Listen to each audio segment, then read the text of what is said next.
Hello बच्चों, आज मैं आप लोगों को क्लास 8 का हमारी दुनिया इकाई 1 का खो जिसका नाम है क्या, वन एवं वन्य प्राणी संसाधन।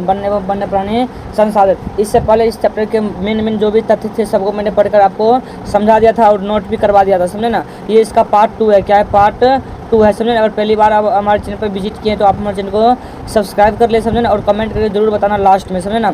और देखिए आगे क्या करना है कि अगर आप इन सब का PDF पाना चाहते हैं तो आप हमारे व्हाट्सअप लिंक से जुड़ जाइए, जो आपको डिस्क्रिप्शन में मिल जाएगा। अगर उससे नहीं जुड़ना चाहते तो आप हमारे मोबाइल नंबर है 9576391415, आप इस नंबर से जुड़ जाइए। आपको जो भी PDF चाहिए वो सारा PDF आपको मिल जाएगा। बस आप एक कमेंट कीजिएगा कि हमको चैप्टर 3 का PDF चाहिए, हिंदी चैप्टर 3 का PDF चाहिए, मिल जाएगा। कोई भी सब्जेक्ट का मांग सकते, मिल जाएगा आपको, समझे।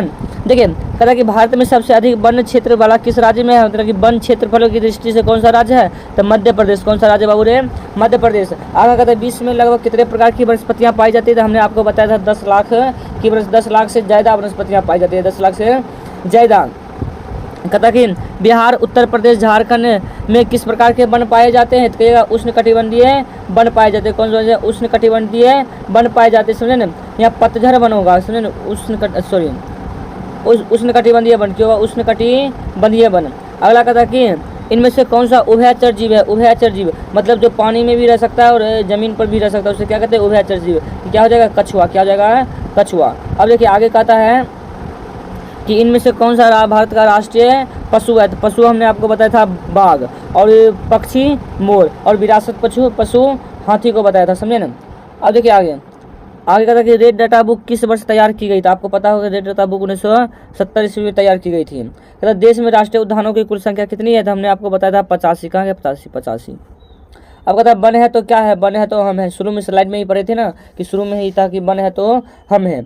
आगे कहता कि कृत्रिम रूप से बनाए गए पौधे के उत्पादन को डैश कहा जाता है, सामाजिक वानिकी कहा जाता है। क्या कहते हैं? सामाजिक वानिकी कहा जाता है। ये सब हम आपको पढ़ा दिए बैक के वीडियो में ही, समझे, सारा ऑब्जेक्टिव क्लियर करा दिए हैं। कहता है हिमालय यब नामक पौधे से क्या प्राप्त किया जाता है, तो कैंसर के लिए दवाई प्राप्त किया जाता है। ये बात हम भी पढ़ा दिए आपको, समझ। कहता है कि चंदन के वन डैश में मिलते हैं, तो कर्नाटका में। कहाँ मिलते हैं? कर्नाटका में। कहता है अंडमान निकोबार द्वीप समूह में डैश वन पाए जाते हैं, तो सदाबहार वन पाए जाते हैं। कहता है गौतम बुद्ध अभ्यारण्य डैश जिले में है, तो गया जिले में है। कौन सा जिले में है? गया जिले में। कहता है वन को पृथ्वी का क्या कहा जाता है? फेफड़ा कहा जाता है, क्योंकि किसी भी क्षेत्र में 33% वन होना चाहिए। किसी भी क्षेत्र में 33% वन का विस्तार होना आवश्यक है। अब आइए लघु उत्तरीय प्रश्न देख लेते हैं। कहता है अधिकतम से अधिकतम 50 शब्दों में उत्तर दें। पहले कहता है कि सामाजिक वानिकी किससे कहते हैं, तो आप कहिएगा समाज की पर्यावरण संबंधी जरूरतों को पूरा करने के लिए हमें वनों का विकास किया जाता है, जिससे क्या कहते हैं? सामाजिक वानिकी कहा जाता है। अगला कहता है कि उष्णकटिबंधीय सदाबहार वन के 3 प्रमुख वृक्षों का नाम लिखिए, तो आप कहिएगा नारियल, महोगनी और रबर। नारियल, महोगनी और रबर। सागवान, साल, शीशम भी बोल सकते हैं। कहता है किस वर्ग के लोगों के लिए वन आश्रय स्थली का काम करता है, तो कहिएगा जनजातीय वर्ग के लोगों के लिए वन क्या करता है? आश्रय स्थली का काम करता है। वहाँ लोग जनजातीय लोग वहीं रहते हैं, वन में रहते हैं। कहता कि उन राज्यों के नाम लिखिए जिनमें सदाबहार वन पाए जाते हैं, तो कहेगा असम, मेघालय, अरुणाचल प्रदेश, मणिपुर, मिजोरम। इस समय कौन सा वन पाया जाता है? सदाबहार वन। ये सभी हम आपको पढ़ा दिए हैं।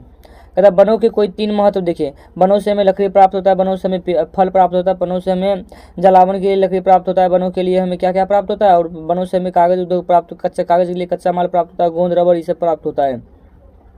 और कई सारे वन से तो औषधि भी बनाई जाती है। अब देखिए अब कहता है निम्नलिखित प्रश्नों के उत्तर दे, लेकिन अधिकतम से अधिकतम कितने शब्दों में? 200 शब्दों में। कहता कि वन से आप क्या समझते थे, लिखिएगा कि क्षेत्रीय आधार पर जब किसी बड़े क्षेत्र पर प्राकृतिक रूप से वृक्ष पौधे का विकास होता है तब उसे क्या कहते हैं? वन कहते हैं। अब फिर आगे लिखिएगा भारत में मुख्य रूप से सदाबहार वन, पतझड़ वन, मिश्रित वन एवं शंकुधारी वन मिलते हैं। सदाबहार वन भारत के पश्चिमी घाट तक उत्तर पूर्वी राज्यों में मिलते हैं। पतझड़ वन मुख्य रूप से बिहार, उत्तर प्रदेश, झारखंड, उड़ीसा, मध्य प्रदेश, छत्तीसगढ़ इत्यादि राज्यों में मिलते हैं। शंकुधारी वन पर्वतीय क्षेत्रों में मिलते हैं, जबकि मिश्रित वन शीतोष्ण कटिबंध के पूर्वी तटीय भाग में मिलते हैं।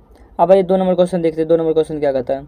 2 नंबर क्वेश्चन कहता है वन में पाए जाने वाले विभिन्न प्राणियों का वर्गीकरण उदाहरण के साथ दिया गया, मतलब कि उदाहरण के साथ करिए। तो वन और कीटों के बीच गहरा संबंध होता है। यहाँ कई जीव जंतु अपना जीवन व्यतीत करते हैं, जैसे कुछ मांसाहारी जीव जैसे शेर, बाघ आदि, शाकाहारी जीव जैसे हिरण, हाथी आदि, उभयचर जीव जैसे मेढक, कछुआ आदि, सरीसृप जैसे सांप, छिपकली, जोंक, कछुआ आदि पाए जाते हैं। इस प्रजातियों के अलावा भी कई प्रकार के पक्षी भी यहाँ पाए जाते हैं। अब देखिए मांसाहारी शाकाहारी किसे कहते हैं, सर्वाहारी किसे कहते हैं, उभयचर किसे कहते हैं, सरीसृप किसे कहते हैं, ये सब हम आपको पढ़ा दिए। मांसाहारी सब डिफिनेशन बता दिए, तो अभी बताने का प्रयास नहीं करेंगे। 3 नंबर कहता है वन्य एवं वन्य जीवों के संरक्षण के लिए किए गए प्रयासों का वर्णन कीजिए। तो देखिए आप कैसे प्रयासों का वर्णन करिए, सब आपके बुक में रहता ही है। तो आपके वन एवं वन्य जीवों के संरक्षण के लिए अंतर्राष्ट्रीय स्तर पर पर्यावरण संरक्षण संघ इस दिशा में अनेक कार्यक्रम चला रहा है। वन्य प्राणियों के संरक्षण के लिए राष्ट्रीय उद्यान, अभयारण्य एवं जैव मंडल क्षेत्र विकसित किए गए हैं। इस अभयारण्य में टोटल 85 को राष्ट्रीय उद्यान और 448 अभयारण्य और 16 जैव मंडल सुरक्षित हैं। अभी बिहार में भी कांवर झील पक्षी विहार जो बेगूसराय में है, गौतम बुद्ध अभयारण्य जो गया में है, पश्चिम चंपारण में वाल्मीकि नगर है, वन्य प्राणी अभयारण्य प्रसिद्ध हैं। अगर पहली बार हमारे चैनल पर विजिट किए और ये सब क्वेश्चन से आपको अच्छा लगा है तो आप हमारे चैनल को क्या करें, आप हमारे चैनल को सब्सक्राइब कर लें और कमेंट में बताइए नेक्स्ट चैप्टर का वीडियो आपको कब चाहिए। जब कहिएगा तब अपलोड कर देंगे, समझे ना। धन्यवाद।